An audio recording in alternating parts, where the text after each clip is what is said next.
Welcome back, everyone. Now to some breaking news out of Liberty County. Yeah, we're talking about a massive meth operation. This happened as deputies were serving a federal warrant there. Anieli Ruiz joins us live. Anieli, what have you learned?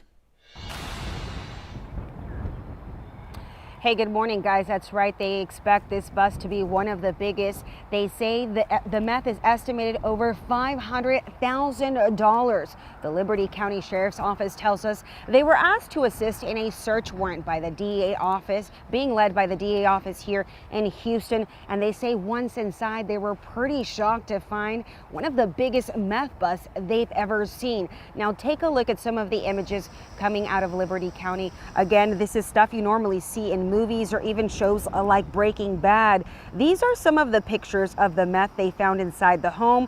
They believe this house was being used as a conversion lab. A conversion lab normally turns the raw meth into a refined crystal meth.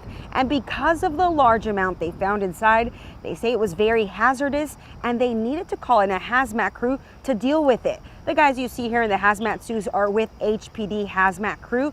Just a potentially dangerous situation for the officers. But once inside, they brought out large bins and even trash bags filled with stuff. Now again, no arrests have been made at this time because the house was empty. But again, they're still processing all of this meth, and we hope to have more information later this morning. Guys, back to you.